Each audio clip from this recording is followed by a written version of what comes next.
যশোরে বসত ঘরের ভেতর ককটেল বিস্ফোরণে এক শিশু নিহত হয়েছে। আহত হয়েছে আরও 2 শিশু। হতাহতরা আপন ভাই বোন। সকালে শহরের শঙ্করপুর এলাকায় ঘটনা ঘটে। পুলিশ জানায় হতাহত শিশুদের বাবা মা ফেলে দেওয়া জিনিসপত্র কুড়িয়ে বিক্রি করেন। কিছু জিনিস ঘরের ভেতরেও রাখা ছিল। সকালে তারা কাজে বের হয়ে যান। এ সময় ঘরের ভেতর বলের মতো একটি বস্তু দেখে তা নিয়ে খেলতে যায় 2 ভাই বোন সজীব ও খাদিজা।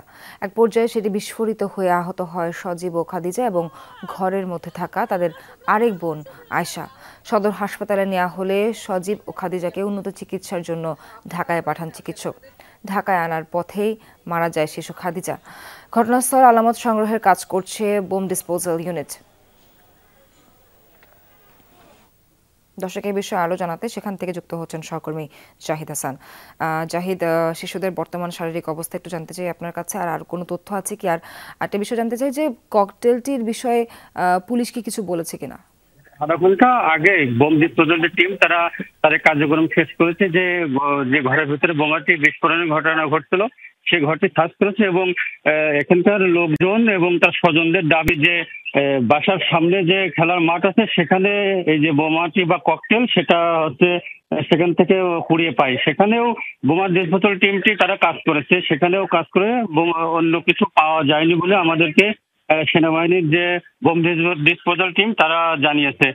শিশুটির অবস্থা বলতে প্রথমে 3 জনে আহত ছিল। আহত স্বজনরা হাসপাতাল নিয়ে যায়। হাসপাতাল নিয়ে যাওয়ার পরে যে শিশুটি 2 জন গুরুতর আহত হওয়ার পরে যে উন্নত চিকিৎসার জন্য ঢাকাতে প্রেরণ করে যশোর জেনারেল হাসপাতালে কর্তব্যরত চিকিৎসকরা। নেওয়ার পথে খাদিজা নাম করে ঢাকার পথে শিশুটির মারা যায়। অন্য শিশুটির অবস্থা গুরুতর রয়েছে এবং সবার যে ছোট তার অবস্থা কিছুটা শঙ্কামুক্ত বলে জানিয়েছেন চিকিৎসক। আমরা আইন শৃঙ্খলা বাহিনীর সাথে কথা বলছি, তারা বলছে যে ঘরের ভিতরে কিভাবে এই যে ককটেল সাদৃশ্য যেটি পাওয়া গেছে সেটা কিভাবে ঢুকলো সেটা নিয়ে পুলিশের ঊর্ধ্বতন কর্মকর্তা গোয়েন্দা সংস্থারা কাজ করছে আর কি।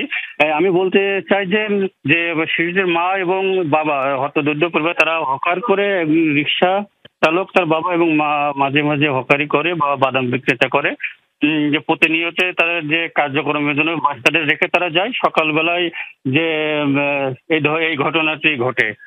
ঘটনার পরে যে স্থানীয় সাথে কথা বলেছি তারাও আমাদের বলছে যে যে শিশুটি একজন মারা যাওয়ার পর যে মারা গেল, বোমা বিস্ফোরণ ঘরের ভিতরে কিভাবে ককটেল ঢুকলো এটা নিয়ে এক ধরনের প্রশ্ন উঠেছে। সোহার। জাহিদ, অনেক ধন্যবাদ আপনাকে।